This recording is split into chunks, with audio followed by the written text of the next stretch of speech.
Hello everyone and welcome! I'm excited to announce the release of a couple new products. You may recall in a previous video I designed both a concrete and plastic barrier for use with smaller 1/24th and 1/25th scale racetracks. Thanks to some interest from viewers, they can now be purchased from our shop using the link below in the description.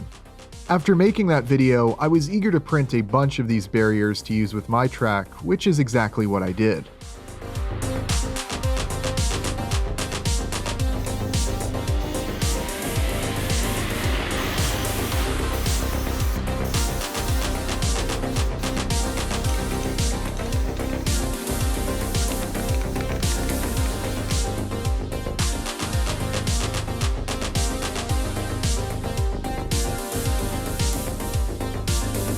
I thought this would be a cool opportunity to drive around a few older builds that I've showcased on the channel previously, starting with this yellow 1970 Chevelle.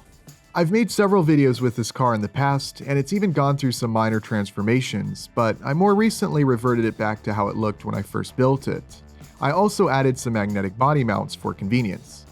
While the front end could use a little work, that didn't stop me from sending it through the cones. The car's speed is adjusted so that it more closely replicates a full-size car rather than a more contemporary RC race car that could exceed the acceleration and cornering speeds that any full-size 70 Chevelle could ever dream of. I think it's really cool to watch as it adds some to the realism of the car.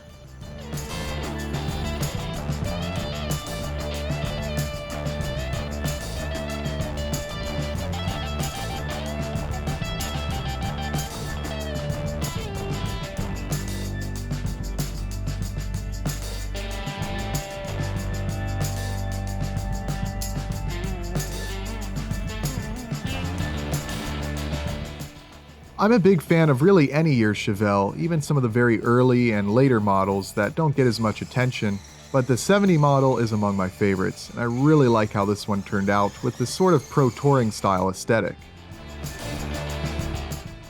Next up is the 2013 Challenger SRT8. Another older build, but anyone who checked out last week's video should be very familiar with this car as I'm currently building another Challenger just like it. The body came already detailed and molded in color. After airbrushing a few details, it really looks nice, especially considering how little work it takes to complete. The plum crazy purple color has really grown on me, and while I'm not sure it would be my first color choice, I do think it works pretty well. Revell did also offer a sort of orange/red color. I think it kind of depends on what light you've got the body in, but that's the body I'm using for the second Challenger build.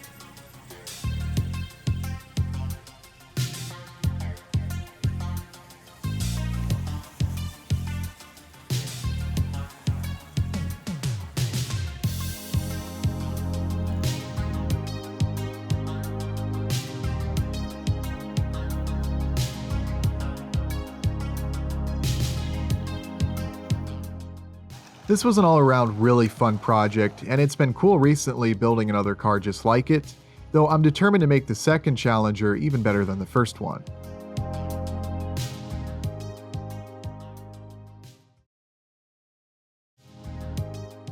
Next up we've got the Partspin 69 Camaro.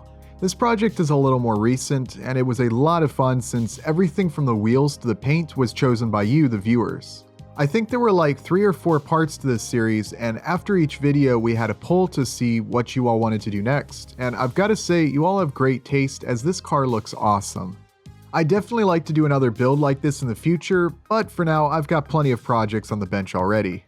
One thing I did say at the end of that series, which I still plan on doing, is that I'd like to offer the car for sale. The reason I haven't done this is that I wanted to make a few adjustments to both the front and rear suspension, which I haven't gotten around to doing yet. Just been busy with other things and it hasn't really been on the forefront of my mind, but again, I still intend on selling it. If you are interested in the car, feel free to send a message, but otherwise I'll get around to it eventually. I will probably be swapping out the motor and front suspension to something a little more reliable and less overpowered. Speaking of power, this Camaro has plenty of it, and unfortunately I managed to be the RC equivalent of that guy who somehow manages to wreck his car autocross racing, so I had to swap out the lower gear and glue this little chin spoiler back on, but fortunately not a big deal. When I got it back together, I was able to make a few redemption laps.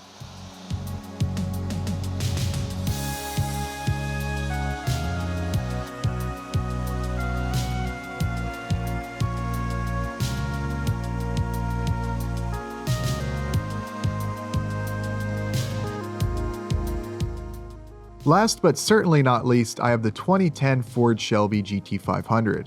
This car looked great the day I built it, and I think it looks even better now after designing and printing this new set of custom wheels, which I showcased in a previous video. Revell did a great job with this model kit, not only the quality of all the parts, but also it has some fantastic detail.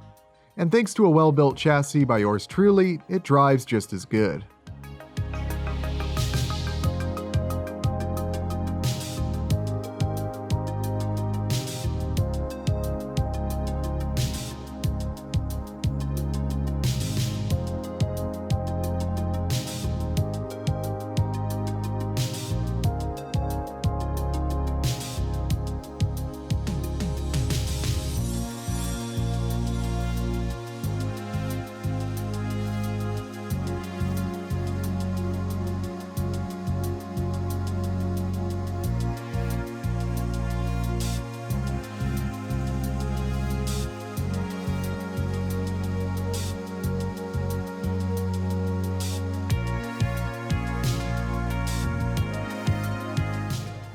As much as I enjoy building these cars, I also really enjoy the opportunity to do some driving, and I hope you all enjoyed watching.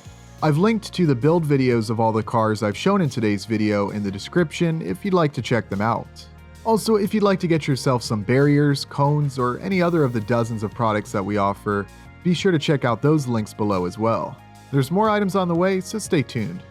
But that's going to be all for today's video. Thank you all very much for watching, and I'll see you next time.